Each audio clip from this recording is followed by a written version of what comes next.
Kita tuh kadang-kala kurang bersyukur. Kristen tuh enak loh. Ibadahnya cuma seminggu sekali. Saudara sepupu kita 5 kali. Kenapa kita kebaktian seminggu sekali? Tahu nggak kenapa? Karena bayarnya 10%. Itu berhubungan, saudara-saudara. Makanya saya tidak pernah tertarik perdebatan tentang perpuluhan. Orang kalau nggak mau bayar perpuluhan, nggak apa-apa. Semua hamba-hamba Tuhan yang bilang nggak usah bayar perpuluhan, nggak apa-apa. Bayar 2,5. Nggak usah 10%, 2,5. Tapi sembayangnya 5 kali sehari. Iya dong, enak aja. Udah cuma 2,5 mau seminggu sekali. Beda kelas. Dari mana masuk gereja langsung masuk. Kita orang Islam diajarin bersih sebelum sembahyang, cuci semuanya. Saya bilang lu 2,5. Gue 10%, bukan berarti gue jorok. Disucikan oleh darah Yesus. Nggak usah tepuk tangan, lu 10 apa 2,5? Yang enak aja, amin. Persembahan 2,5%. Assalamualaikum warahmatullahi wabarakatuh. Berjumpa lagi dengan Jadiin MC ya, channel yang mengedukasi dan menghibur. Teman-teman, kita tahu bagaimana Polycarpus ini begitu giat, begitu gencar untuk melakukan fitnahan-fitnahan kepada Islam dengan tujuan apa? Mempengaruhi saudara-saudara kita untuk mau murtad kepada keyakinan mereka. Padahal teman-teman, sampai detik ini, apa yang mereka jual saja, itu masih diperdebatkan di internal mereka. Jadi mereka menawarkan satu produk, yang padahal di internal mereka saja, itu masih kebingungan, masih ribut, masalah kualitas produk mereka. Internal mereka masih memperdebatkan kualitas produk mereka. Masih bingung, ini bahannya apa? Ini terbuat dari apa? Apa fungsi makanan ini? Apa fungsi produk kita? Apakah ini berbahaya untuk jemaat? Apakah ini berbahaya bagi konsumen kita? Masih ribut, teman-teman. Dan saya rasa kalian masih sangat sering ya, melihat perdebatan antara mereka yang masih belum sepakat siapa Tuhannya, kemana mereka pergi, dan bagaimana cara mereka ke sana. Padahal, yang namanya kematian itu sesuatu yang pasti. Kita ini semua calon mayat, teman-teman. Yang jadi masalah, kita mau pilih kendaraan yang mana? Kita mau pilih kapal yang mana yang akan membawa kita sampai ke jannah? Pilihan di kita. Kita hanya boleh memilih satu kapal, teman-teman. Pindah kapal boleh. Pindah kapal diperbolehkan. Tapi ingat, pada akhirnya, waktu selesai waktu di dunia, kalian harus memilih satu. Memilih satu. Itulah selama masih hidup, langsung gunakanlah waktu kalian ini untuk mempertimbangkan, mempelajari. Yang ini kapalnya gimana, nakodanya siapa, awak kabinnya bagaimana, kapal yang ini bagaimana. Jangan sampai kalian salah pilih kapal, teman-teman. Dan kita tahu, kapal yang di sebelah ini, sampai sekarang, antar nakoda, kapten, awak kapalnya, masih ribut. Masih ribut, teman-teman. Walaupun casingnya, kapalnya besar, mewah, megah, kuat. Tapi kalau internalnya seperti itu, menurut kalian bisa nyampe nggak? Itu aja yang kalian pikirkan. Dan saya rasa nggak perlu lagi saya tunjukkan bagaimana mereka berantem antar mereka. Sudah banyak sekali channel-channel yang mengupas hal tersebut. Dan di kesempatan ini, saya kembali ya, mau meluruskan, saya ingin agar teman-teman mereview, mempertimbangkan pilihan hidup saudara. Kalau kalian mau bilang, oh kamu mempengaruhi, kamu berencana mempengaruhi kami. Yes, karena di Islam, kami wajib mendakwah. Kami wajib menyampaikan kebenaran. Kalian mau dengar silakan, nggak mau dengar, ya wes. Yang pasti saya nggak sampai harus lompat pagar untuk meyakinkan kalian atau memaksa agama saya kepada kalian. Karena yang di sebelah ada itu. Sampai bela-belain lompat pagar, teman-teman. Lompat pagar dia, lompat pagar benaran. Kalau kita nggak sampai gitu, oke? Dan di kesempatan ini saya akan menampilkan murtadin yang bisa kita ambil pelajaran, kalau memang benar dia murtadin, ini kita bisa ambil hikmahnya agar jangan kita meniru, agar jangan kita jatuh ke lubang yang sama. Jadi hidup ini teman-teman, kita bisa pelajari dua hal. Yang pertama tentu saja keberhasilan, yang kedua kejatuhan, kegagalan.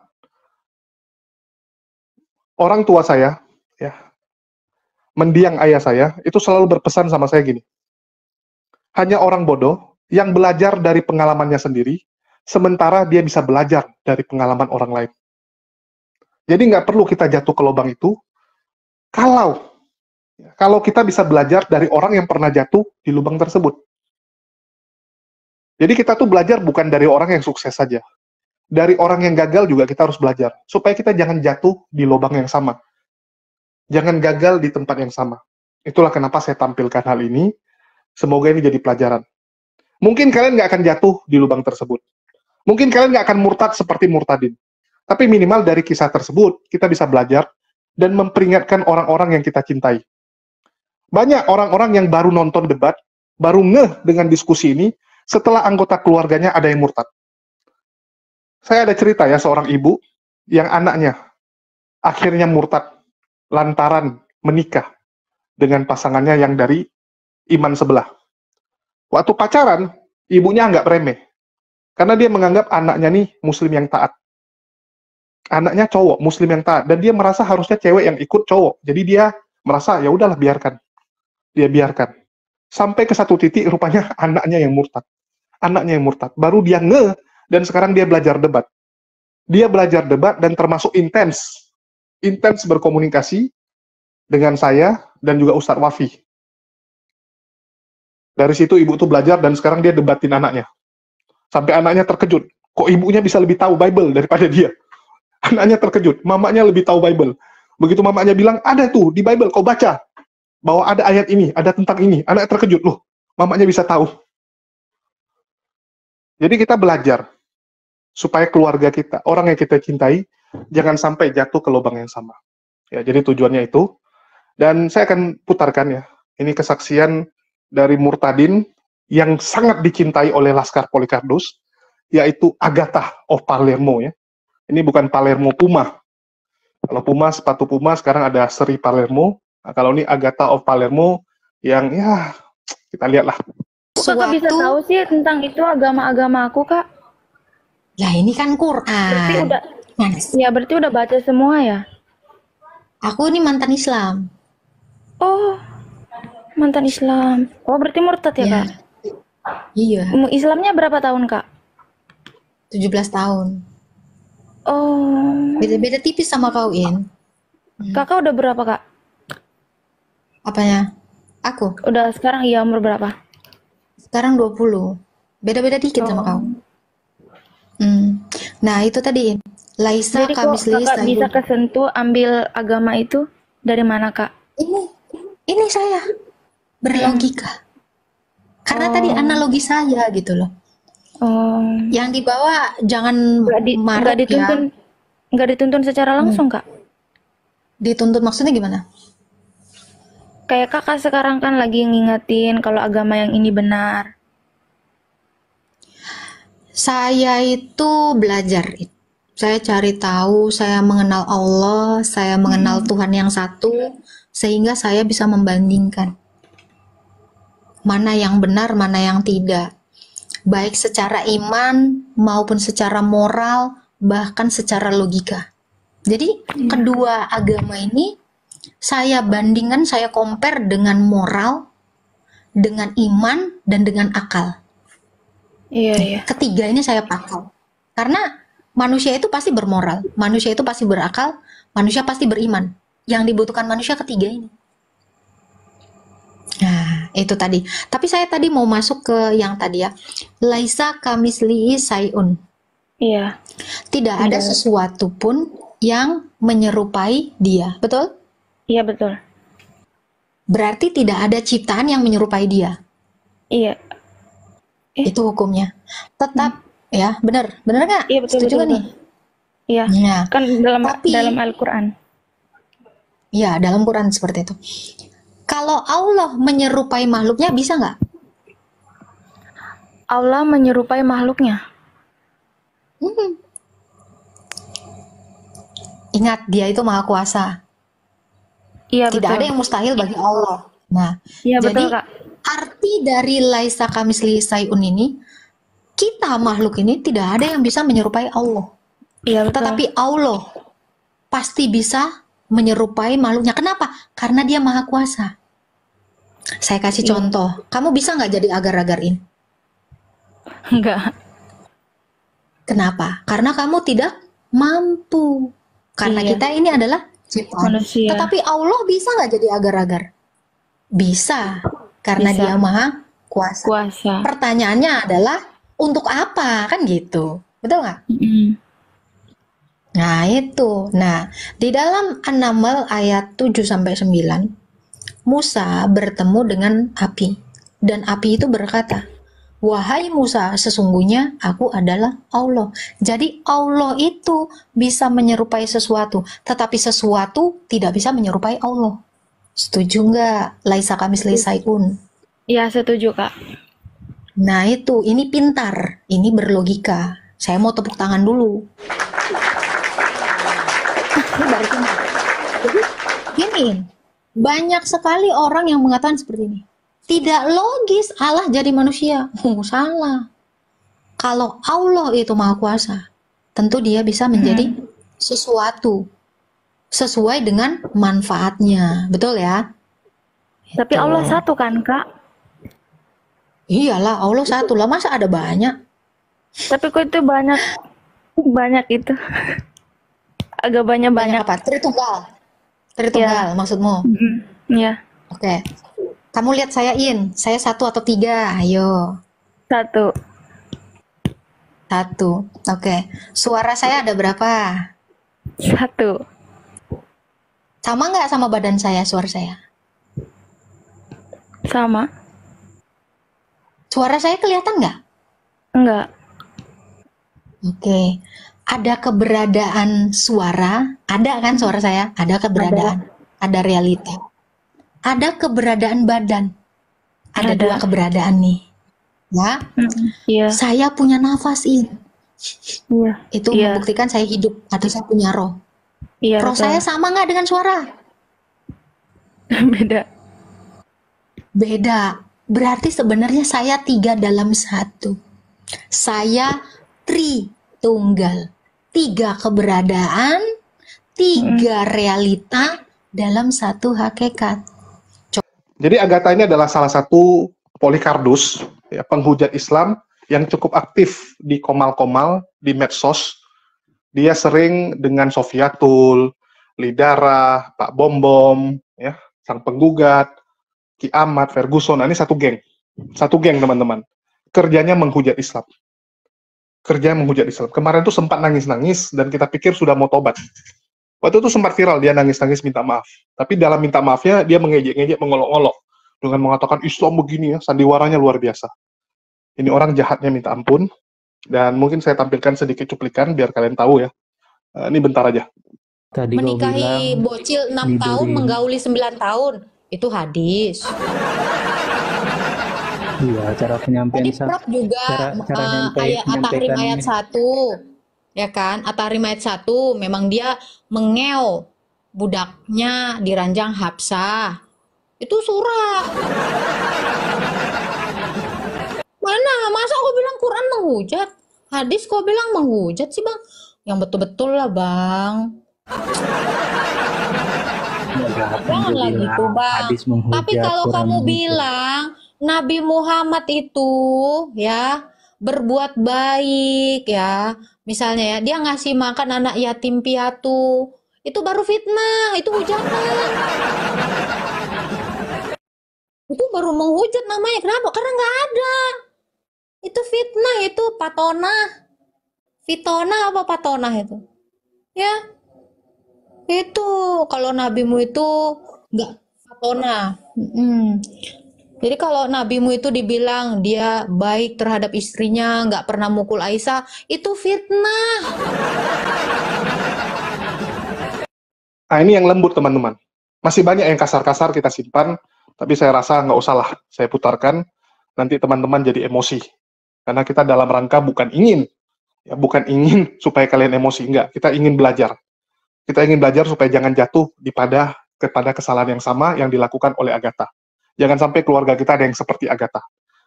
Jadi Agatha bilang bahwa dia pindah atau murtad karena belajar, karena melihat moral, iman, dan akal. Ya, kita tahu arahnya. Kita tahu bagaimana dia selalu menjelekkan moral Nabi Muhammad SAW. Ya, seperti contoh tadi, selalu yang dia serang moral. Padahal kalau kita bicara moral, pendeta Kristen sendiri mengakui dia bersyukur dengan Islam. Dia bersyukur moral umat Muslim itu luar biasa dalam menjaga moral saudara-saudaranya, dalam menjaga supaya kita ini jangan jatuh ke dalam dosa. Pendeta Stephen Tong mengatakan, di mana ada kantong Kristen, di sana pun kebejatan moral gila-gilaan. Itu memang surveinya begitu.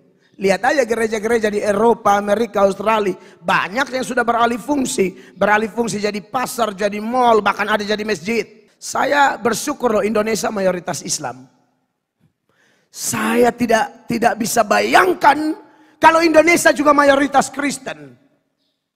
Ya, dipenuhi oleh pendeta-pendeta liberal, maka saya yakin mereka akan melegalkan juga seperti beberapa pendeta atau gereja di Australia, Amerika, Eropa yang sudah melakukan pemberkatan sejenis dengan alasan HAM dan lain sebagainya. Mereka tidak pernah memikirkan Alkitab, mereka hanya pikir HAM, mereka pikir hak asasi manusia bisa menggeser hak Allah.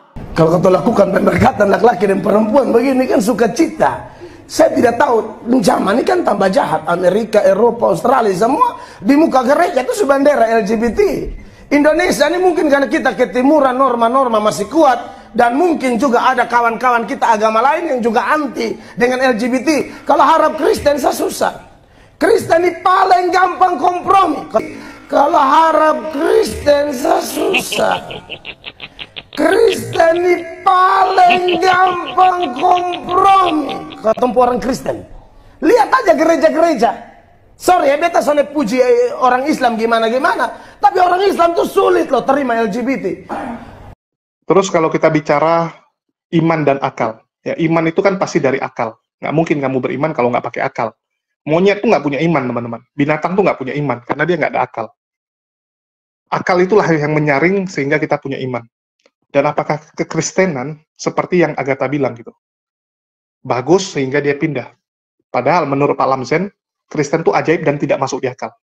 Sedangkan menurut Yesus, kasihi Allah Bapakmu dengan segenap akal budimu. Akal. Ya. Padahal kalau di kekristenan, mohon maaf, Agatha bilang dia masuk Kristen karena Trinitas. Sedangkan setahu saya, sampai detik ini, orang Trinitasnya masih bingung. Jangankan orang di luar Trinitas. Kristen Trinitas saja masih bingung, ajarannya seperti apa, penjelasannya seperti apa. Masih mutar-mutar. Kalau nggak percaya, kita dengarkan. Allah Bapa, Allah Anak, Allah Roh Kudus, ini harus 3, tapi tidak boleh begini, harus begini, tapi tidak boleh begini. Nah, jadi harus begini, begini pun nggak boleh, begini, oke, tapi gini nggak boleh. Ini jadi Esa, tunggal. Jadi dia 3 pribadi dalam kesatuan. Jadi namanya Trinitas ya. Dulu Tritunggal, terus ada lagi istilah Trinitas. Terus Anies Baswedan sekarang buat 3-in-1 lagi itu ya. Di Jalan Sudirman ya. Sama sebenarnya itu artinya semua. Ini apa, Pak? Itu pulpen, Pak. Oke, bolpen. Ingat bolpen ya. Bolpen ya. Bolpen ya, saya kasih tahu. Oke, bolpen. Kalau iki apa boy? Bolpen juga.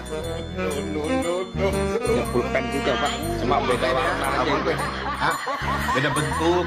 Bentuknya beda. Nah. Kalau ini apa, Pak? Ya sama, Pak. Bolpen ya. Bolpen ya. Nah. Contoh kita kasih nama bolpen. Contoh alam ya. Ya, kita kasih contoh ya. Bolpen sama ya. Nah, kira-kira dia pribadi sama nggak? Pribadinya sama nggak? Iya itu sama, Pak. Satu. Ah, Ya sama satu. tapi pribadinya beda toh? Beda toh? Beda. Nah, Tapi fungsinya kan fungsinya bentar loh. Fungsinya sama toh? Fungsinya. sama Pak. Untuk Fungsinya. nulis juga Nah, Pak. untuk menulis. Nah, begitu pula juga. Ah, ini bolpen. Tapi dengar dulu nah, dengar. Ini firman. Contoh ini firman. Ini Roh Kudus. Ini Allah Bapa. Dia fungsinya bolpen. Allah punya firman, Roh Kudus. 3 pribadi yang beda, tapi Allah hakikatnya Allah. Ini Allah Bapa, ini Allah Anak, ini Allah Roh Kudus. Nah, ketiganya ini satu kesatuan. Tapi tidak boleh dipisah-pisahkan. Tapi tidak boleh juga jadi esa begini. Harus Allah Bapa, Allah Anak, Allah Roh Kudus. Tapi juga tidak boleh dijadikan satu begini. Nggak boleh, dia harus Allah Bapa, Allah Anak, Allah Roh Kudus. Nempel-nempel, saudara. Belum makan sudah kenyang, belum kenyang sudah makan. Apa maksudmu bolak-balik makan ini? Ada Putra dan ada Roh Kudus. Nah, terus udah gitu ya kalau buat orang-orang yang triteis, yang politeis, ya it's okay, no problem. Mau jangankan 100 Tuhan juga nggak ada masalah gitu kan. Nah, tapi ada orang-orang tertentu tidak bisa terima, terutama yang monoteis gitu ya. Yang monoteis tidak bisa terima. Nah, terus penjelasannya gimana? Jadi kok 3 ada 1, 1 ada 3 begitu, itu gimana penjelasannya? Nah, apakah ini penting? Ya, penting juga. Kalau nggak jadinya ke sebelah tuh. Kan banyak yang ke sebelah juga gara-gara itu juga, gara-gara teologi ya.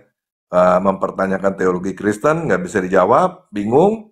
Akhirnya, karena nggak ngerti teologinya Kristen, berarti Islam aja deh yang gampang. Allah itu satu, udah selesai. Muhammad adalah nabinya, bersyahadatlah begitu.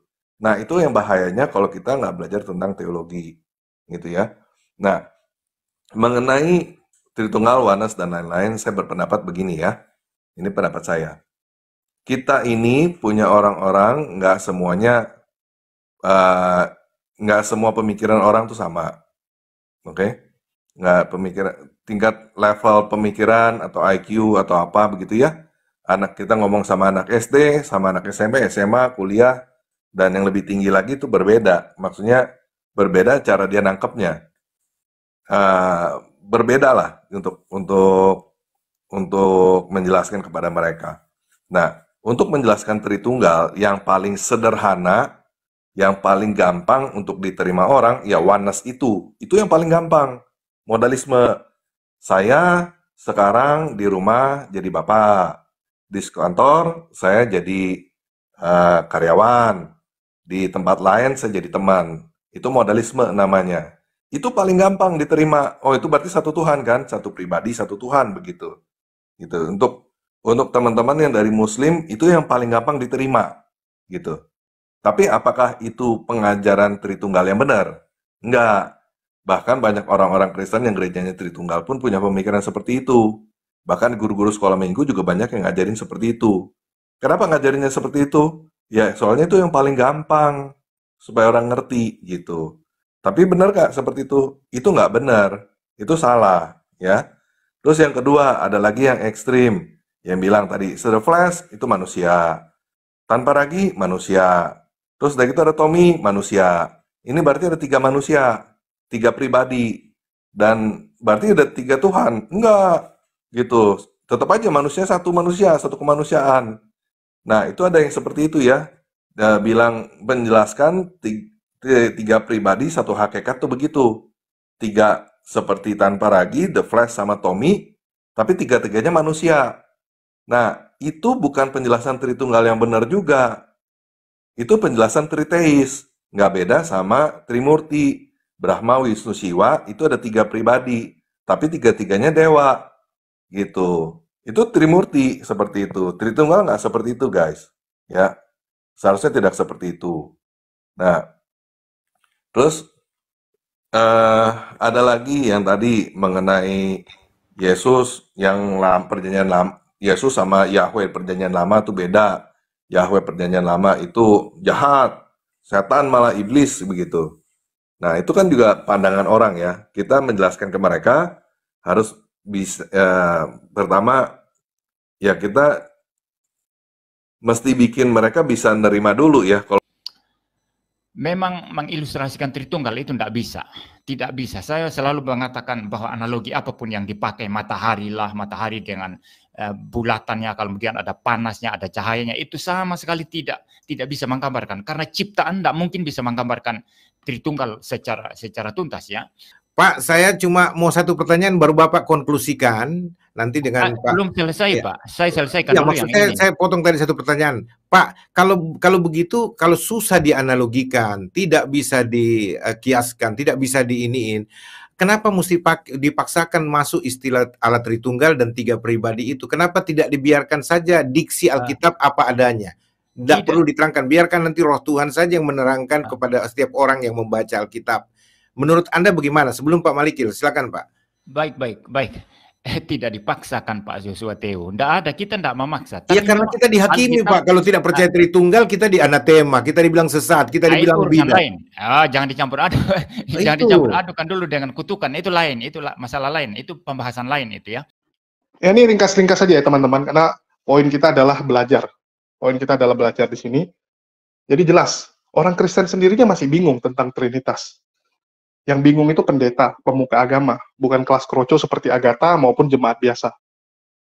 Jadi nggak masuk di akal kalau ada orang pindah agama hanya karena lebih percaya Trinitas daripada Tauhid.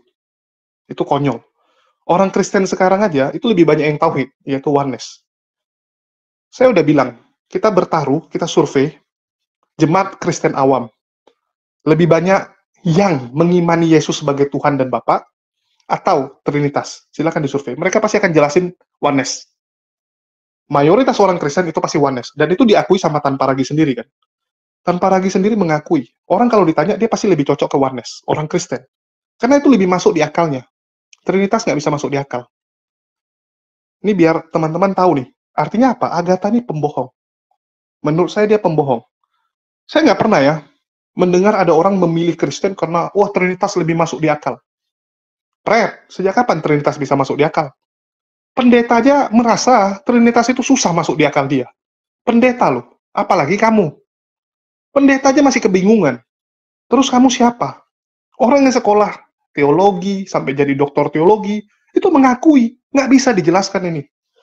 Nggak bisa digambarkan.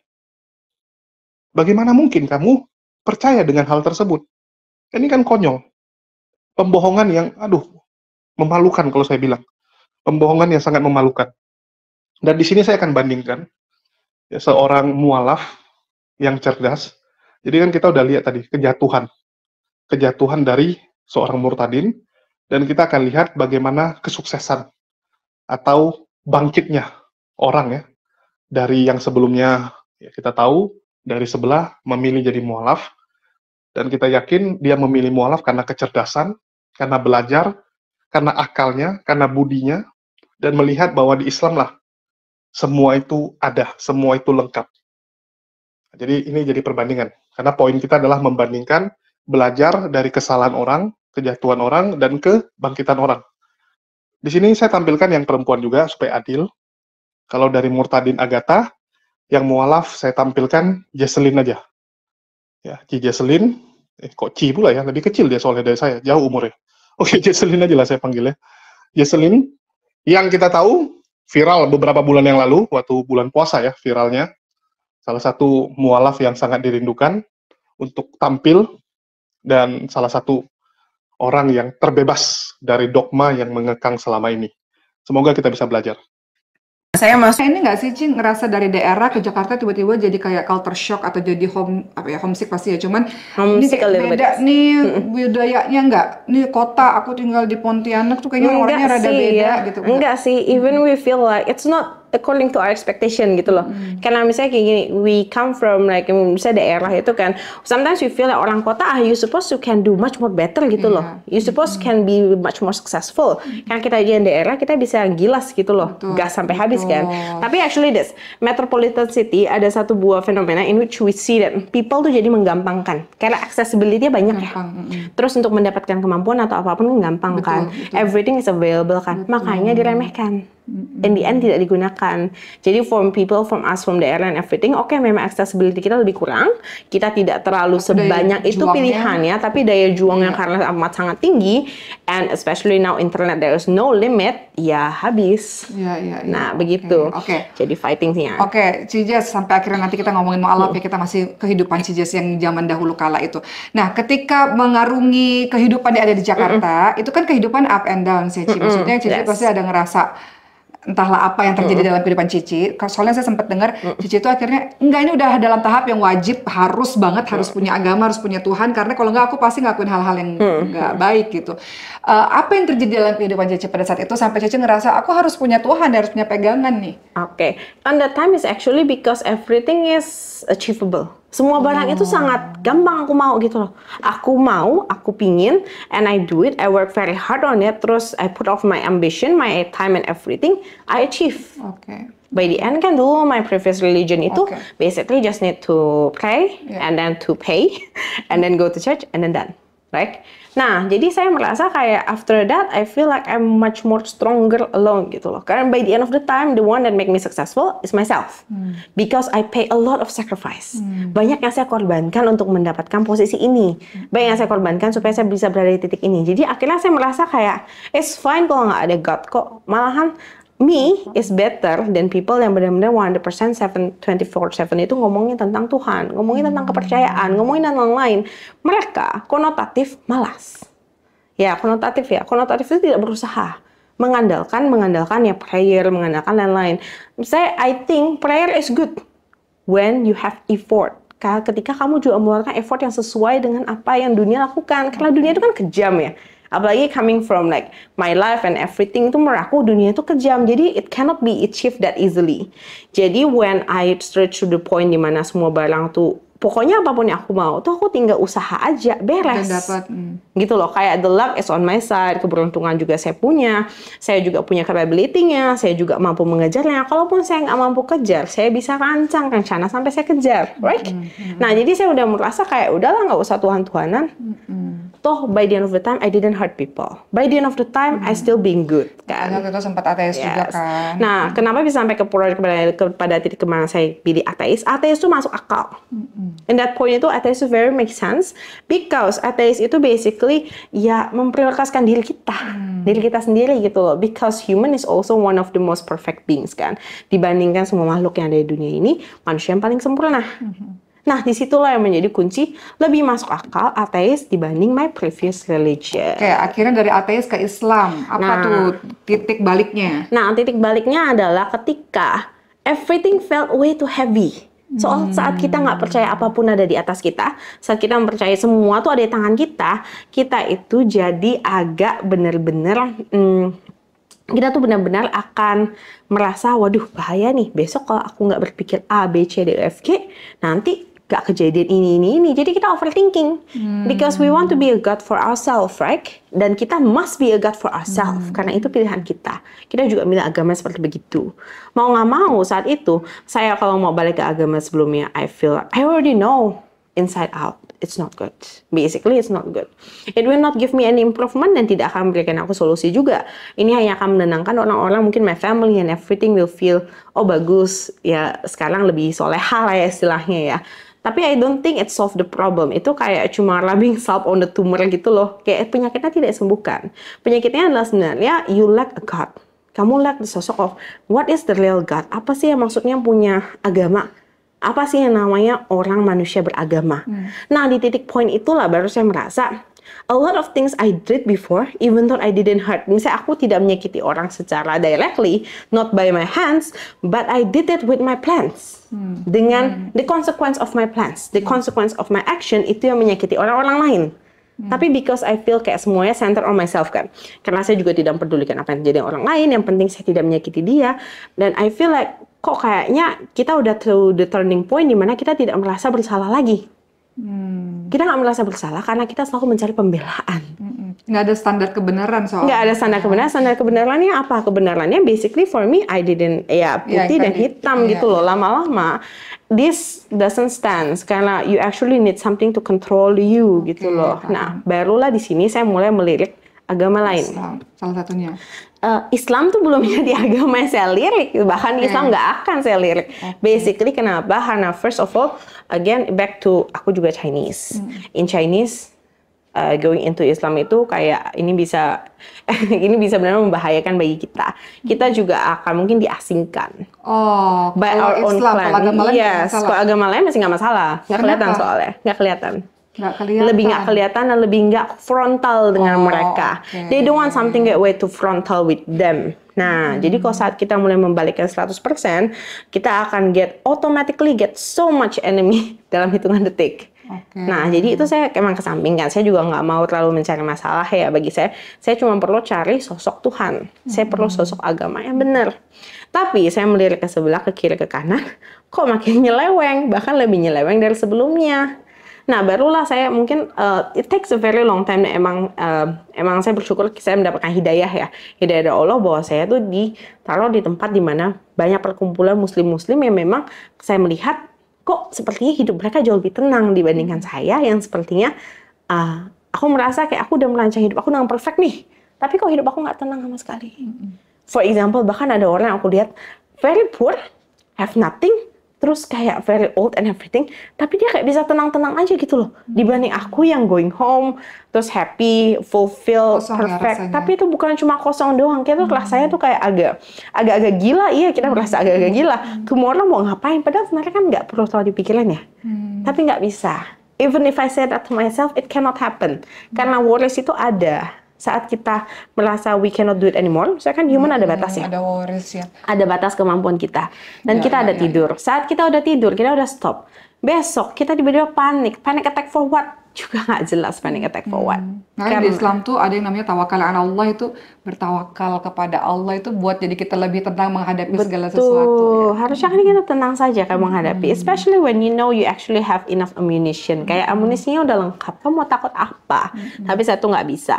Nah di saat itu juga saya juga udah merasa kayak ya udahlah, mungkin hidup emang kejam ya begini ya. Emang hidup emang to be someone that successful as a human being, memang kita harus seperti ini. Kan. Tapi lama-lama ya saya mendapat hidayah yang benar-benar luar biasa. Saya merasa kayaknya udah nih ini titiknya. Saya nggak boleh lagi melewati batas ini. Karena ini kayak masih ada warning signs for my heart, masih merasa salah. Nih, manusia itu selama masih merasa bersalah, selama masih merasa kayaknya ini aneh, kayaknya ini tuh something wrong with it. Itu berarti udah almost last warning. Biasanya habis last warning itu consequence, unless itu benar-benar ya konsekuensinya akan beruntun karena bukan lagi diri kita mengingatkan kita, tapi konsekuensi dari apa yang kita lakukan yang akan menghit kita kembali. Jadi saya merasa kayak waktu itu tuh udah peringatan terakhir nih. Kalau habis ini ada orang yang ngajarin saya pun, ada orang yang benar-benar suruh saya atau bilang kasih tahu saya hidup saya itu saya nggak boleh begini, saya udah akan kerasin hati before you speak. Nah, jadi meanwhile kayak aku masih 50-50 nih, belum 100% kayak semuanya dark atau semuanya benar-benar 100% ateis, ya udah nggak mau dengerin siapapun nama lagi, saya mending injakin kaki dulu memang ke Islam. Yang memang Tuhan memang hanya satu, yang jelas, yang mudah, dan yang paling utamanya religions that actually provide rules, yang memang rulesnya itu, selamanya itu, forever and after juga masih itu. Nah itu sih yang paling meyakinkan aku. Dan saat itu aku masuk Islam itu bukan juga karena kayak orang benar-benar, oh ayo yuk masuk Islam dan lain-lain, bahkan enggak ya, bahkan some people yang I ask, they are not trying to kayak bilang, oh ya udah kamu masuk aja ke Islam, enggak, they just answer the question that I ask. Oke, pertanyaan apa itu? Nah misalnya kayak akhirnya dia, Islam. Nah misalnya kayak begini, misalnya saya tanya, emang dosa-dosa kalau dulu itu kan persepsi saya terhadap dosa itu adalah good and bad, tapi kan good and bad itu relatif ya. Dan banyak banget ya, abu-abu banget tuh good and bad ya. Semua orang bisa mengatakan doing bad things is good for a good reason. Selama reasonnya good, itu good kan. Itu kan abu-abu banget, itu kan pembelaan diri kan. Nah, tapi saat saya tanya dijelasin, dosa itu jelas Ci. Dosa itu emang ada A, B, C. Emang ada dosa kecil, emang ada dosa besar. Ada dosa yang termaafkan, ada dosa yang tidak termaafkan. Itu sudah ada ilmunya. Dan I didn't only ask one person. Saya tanya orang-orang lain yang juga menurut saya cukup edukatif. Orang-orang yang bukan cuma memang saya berasal dari keluarga Islam, jadi saya jadi Islam. Saya tanya yang benar-benar kayak lumayan memang di hidupnya sendiri dia juga mencontohkan hal-hal yang menurut saya kayaknya kalau saya jadi orang baik pun saya nggak bisa ya kayak jadi kayak kamu. Nah saya tanyain, jawabannya sama. Ada kategori dosa yang memang sudah dijelaskan oleh agamanya. Nah itu membuat saya interested itu. Dan memang ada kategorikal namanya you have to be responsible of your action. Dimana ada responsibility. Kalau kamu melakukan hal yang buruk atau gimana, kamu tuh nggak bisa cuma berdoa terus dimaafin. Nggak bisa. Kamu have to do something in return as well. Tapi kan di agama gitu. sebelumnya, yang pertama agama Cici kan juga begitu diajarinnya seperti itu. Dosa tuh yang besar tuh begini, yang kecil begini. But as long as you trust dan berdoa hilang. Nggak fair dong. Right? Nah, what I search is that what is the fairness gitu loh. Apa untungnya jadi orang baik? Karena kalau misalnya nggak ada untung jadi orang baik, apa jadi orang baik? Semua aja jadi orang jahat. Tinggal banding-bandingin yang mana yang paling jahat, yang mana yang paling enggak kan. Seharusnya kan agama tidak mengajarkan kita lebih jahat, tapi membuat kita tuh mengerti bahwa kenapa baik itu penting. Bukan cuma pura-pura baik yang penting di depan orang kelihatan baik kan. Kalau kayak gitu mending ngasih aja orang jahat jelas. Right? Nah, sekali saya di agama Islam, saya baru diajarin benar kenapa sih harus penting banget jadi orang baik. Karena dosa itu tidak semerta-merta hilang saat kita berdoa. Kita berdoa itu kita memohon. Kita tidak memerintahkan Allah, kita bukan memerintahkan Tuhan, tapi emang Allah yang akan maha pengasih, yang akan mendecide in the end. Bukan, decisionnya bukan tangan kita. Beda dengan religion saya sebelumnya, decision sepertinya di tangan kita. Dan decision sepertinya yang penting percaya. Tapi kan kalau kita terus-menerus menyuruh orang hanya tunduk, itu kan sama seperti kita ini mengontrol, mencuci otak orang ya. Tidak memberikan mereka ke pengertian bahwa kenapa sih kamu mesti tunduk, kenapa sih kamu harus lakukan A, B, C. Nah, saya tuh nyentain kenapa reasonnya saya harus baik. Yakinkan saya. Kalau tidak bisa ada yang meyakinkan, mendingan gak usah baik. Karena jadi orang baik di dunia itu rugi banget. Oke, paham. Nah, jadi Cici ini mendapatkan jawaban dari pertanyaan-pertanyaan yang selama ini ada, itu merasa puasnya jawaban-jawabannya ada di Islam. Iya. Sampai akhirnya Cici menjadi seorang Muslim itu kan juga nggak mudah ya, Ci. Maksudnya Cici juga harus belajar lagi dan yang dari paling nol. dari nol pastinya. Dan sebelum kita mengarah ke belajarnya Cici kayak gimana, berikutnya adalah yang tidak happy dengan keadaan itu kan banyak ya. Apalagi Cici sekarang udah mulai dakwah, apalagi Cici terkenal dengan kayaknya kok nggak ada takut-takutnya sama sekali nih orang gitu menyuarakan sesuatu. Nah itu kan mungkin ada beberapa yang nggak happy atau mungkin kok gini banget gitu. Nah itu gimana tuh Ci? Maksudnya menghadapi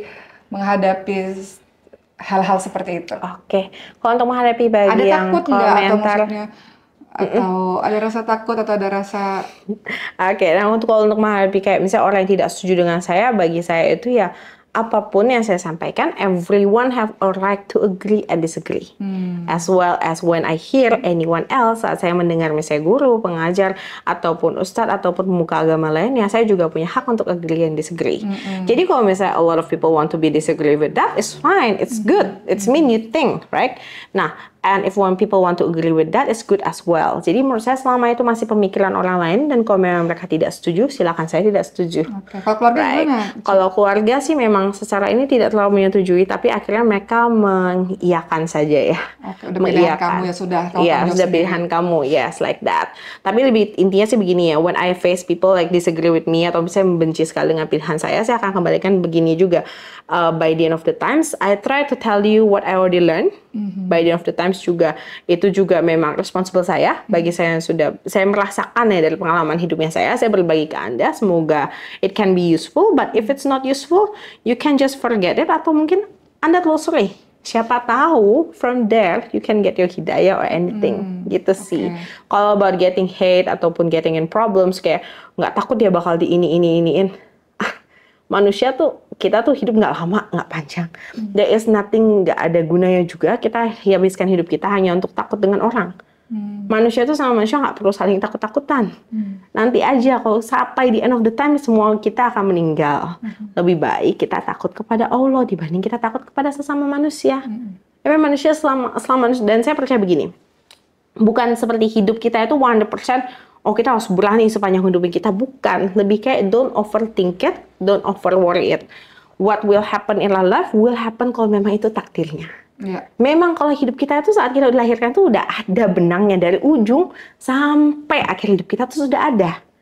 Nah kalau ada sesama manusia yang cuma ingin merusak, oh mau mengubah takdir kita nih, mau begini, selama takdir kita mengatakan no, tidak akan terjadi. Jadi itu yang buat tenang sebenarnya, karena percaya pada takdir yang udah ditentukan oleh Allah. Nah setelah menjadi seorang muslim sampai akhirnya, kalau kemarin kan waktu belum menjadi seorang muslim kan hampa, nggak tenang, rasanya gimana sih kehidupan? Apa perbedaan Cici Jess yang dulu dengan Cici Jess yang sekarang?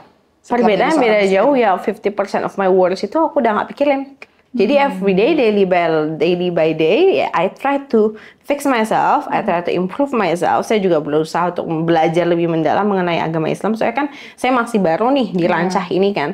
Saya masih melihat that I can give an outsider view. Because I come into Islam as someone from the outsider juga, yang juga sudah melihat, oh the cruelty of the world, itu seperti ini. Nah agama kita, bagian mana yang bisa memfix diri kita? Sebenarnya I kind of search for that. Karena kalau misalnya kita human being, kita cuma datang, cuma beragama, istilah kita cuma use our religion as yang penting saya beragama, yang penting saya kelihatan soleha, menurut saya it's not the point. The point itu adalah pemikiran manusia. Buah pikir kita yang harus diubah menggunakan pengetahuan agama yang sudah diberikan supaya kita become a better human being. Supaya ada yang membedakan human dan animals. Kalau enggak kita sama-sama manusia yang cuma makhluk makan, minum. Ya makhluk yang cuma dipenuhi nafsu.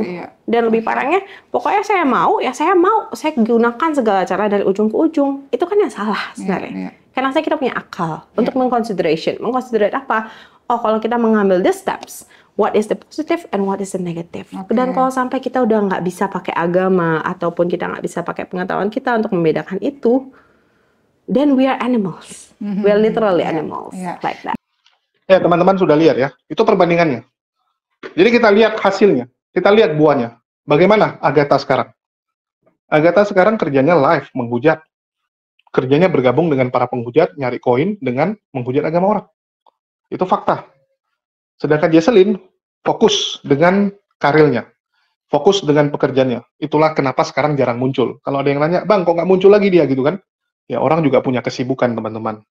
Karena dia memang kerja. Jadi kalau pulang kerja pun sudah terlalu malam. Kita tahu bagaimana Jakarta ya.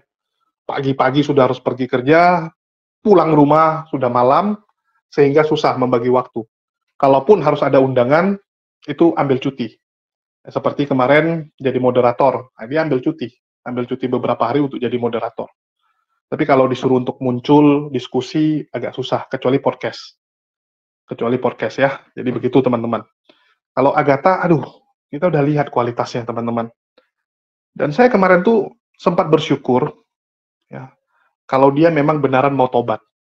Rupanya bohong-bohongan. Karena waktu dia nangis-nangis pun saya sudah mencium gelagat nggak benar nih orang. Kita lihat bahwa dia sambil nangis-nangis minta maaf, tapi sambil ngejek juga, sambil menghina. Artinya nih orang benaran nggak bertobat. Kan begitu. Terus apakah dia benaran adalah seorang murtadin? Ya, kita nggak tahu. Ya, kita nggak tahu, karena nggak ada bukti juga gitu. Nggak ada bukti bahwa dia pernah menjadi seorang muslim. Atau mungkin dia pernah jadi muslim seperti Lina Wijaya. Ya, Lina Wijaya itu pernah 3 bulan. Supaya apa? Supaya bisa menikah, ya, supaya bisa kawin dengan pacarnya saat itu. Jadi ada pacarnya, tinggal bareng sama dia, supaya tidak dipukulin sama tetangga karena kumpul kebo. Ya udahlah, dia bikin nikah, ya, nikah siri waktu itu dia buat. Itu Lina Wijaya. Apakah Agatha seperti itu? Saya nggak tahu. Karena ada beberapa teman bilang dia itu agatal, ya, namanya agatal gitu kan, ada gatal-gatalnya. Nah, tapi nggak tahu. Itu cuma rumor yang saya dengar, yang saya sampaikan. Terus kalau kita lihat kelakuan, ya kalian bandingkanlah Jesselyn sama Agatha. Kira-kira damai mana? Ini kalau bisa yang jawab dari pihak Oten nih. Menurut kalian lebih damai mana? Agatha atau Jesselyn? Kalian yang nilai sendiri. Dan kita lihat bagaimana hidupnya. Ya, mohon maaf saya katakan, Agatha, penuh dengan drama, sandiwara, kesedihan, lebay, dan sebagainya. Apalagi dia berteman dengan orang-orang yang jelas-jelas penghujat. Maka dia jadi penghujat juga. Dia kan sekarang adik terdekatnya Sofiatul. Kalau dulu Mikana ya. Mikana dengan Sofiatul paling dekat, tapi sekarang udah berubah, Agatha. Karena Mikana berkhianat, jadi Ones. Mikana jadi Ones, Agatha masih Trinitas. Walaupun Trinitasnya juga beda denom dengan yang lain. Tetapi karena musuhnya Islam, ya mereka bersatu. Jadi yang sebelah ini bisa bersatu, itu dengan catatan musuhnya sama, yaitu Islam. Kalau nggak ada Islam, mereka akan saling cakar-cakaran, saling bacok-bacokan, saling menghujat. Seperti yang kita lihat di room-room mereka kan. Kalau isinya mereka semua, wah mereka akan saling cakar, saling menyerang. Karena memang seperti itu. Seperti itu tabiatnya. Oke, jadi di sini kita mau tampilkan dengan tujuan kita belajar. Ya, kita sama-sama belajar untuk tidak jatuh kepada lubang yang sama. Terus, ya semoga video seperti ini bisa memberikan edukasi, dan sekali lagi kita tidak ada niat apapun, ya tidak ada niat menjelekkan atau menjatuhkan satu agama, tetapi di sini kami cuma ingin belajar. Ya, kita ingin belajar dari murtadnya Agatha, supaya saudara-saudara muslim di luar sana lebih peduli dengan lingkungannya, lebih peduli dengan orang yang dia kasihi. Karena banyak sekali pengalaman-pengalaman setelah ada yang murtad di keluarganya, baru sibuk. Banyak itu. Sebelumnya dia bilang, apa itu debat, nggak penting, ngapain kita belajar agama orang, nggak perlu perbandingan, bla bla bla, udah kita fokus dengan agama kita. Begitu ada yang murtad, baru sibuk. Waduh, kenapa saudara saya murtad gitu kan? Kenapa saya dulu, waktu dia mau murtad, dia jelasin tentang agama Kristen, saya nggak bisa jawab. Padahal kalau waktu itu dia bisa menjawab, ya, seandainya ibu tersebut, waktu anaknya mulai membahas kekristenan, dia bisa jawab. Maka mungkin anaknya nggak akan murtad. Karena anaknya merasa bahwa di sana lebih cocok, di sana lebih jelas gitu kan. Walaupun itu semu, kan begitu. Ada orang gitu teman-teman. Tipikal orang itu ada yang gampang terpengaruh, ada yang kuat. Betul tidak? Ada yang seperti itu. Begitu dia dengar A, dia rasa penjelasan dari A itu bagus, masuk di akal dia ke A. Begitu nanti B jelasin, pindah lagi dia ke B. Begitu dijelasin A, pindah lagi. Ada orang seperti itu, gampang terpengaruh. Contoh Ibnu Qolam. Ibnu Qolam bentar Trinitas, bentar Ones. Bentar lagi Unitarian. Tergantung dia ngobrol sama siapa. Berubah terus dia. Dan memang banyak umat muslim di luar sana yang seperti itu, yang gampang terpengaruh. Gampang. Itulah kenapa harus belajar. Itulah kenapa orang di sekitar tuh harusnya juga, keluarga tuh harus ngerti. Supaya kita tahu penanganannya. Ini kita belajar supaya bisa penanganannya. Sama kayak gini ya, saya kalau cerita sama dokter, kan banyak teman saya yang dokter juga, saya selalu gangguin gini. Paling nggak enak tuh jadi dokter yang paling ahli. Contoh nih, dia dokter jantung terbaik. Dia dokter jantung terbaik. Orang dia tangani bisa sembuh. Orang dia tangani selamat. Tapi saat dia yang kena sakit jantung, dia mampus. Karena belum tentu orang yang nangani dia sejago dia. Betul tidak? Salah-salah yang nangani dia nggak ngerti. Mampus dia. Dia nangani orang bagus. Itulah sama kayak kita. Pastikan kita tuh belajar. Mungkin iman kita kuat. Kita nggak terpengaruh. Apalagi penonton ya. Kalau ada yang masih bisa terpengaruh, ini kacau juga. Tapi keluarga kalian, lingkungan kalian, belum tentu. Saudara kalian. Untuk itu sampaikan kepada mereka. Sampaikan. Ya, beritahukan kepada mereka apa yang terjadi, bagaimana itu perbandingan. Supaya mereka tahu dan belajar, dan mereka ngerti penanganannya gimana. Oke, mungkin itu aja yang bisa saya sampaikan. Makasih buat teman-teman semua yang udah nyimak dan mendukung channel ini. Makasih buat semuanya. Di akhir kata saya ucapkan, wassalamualaikum warahmatullahi wabarakatuh. Sampai jumpa di lain kesempatan.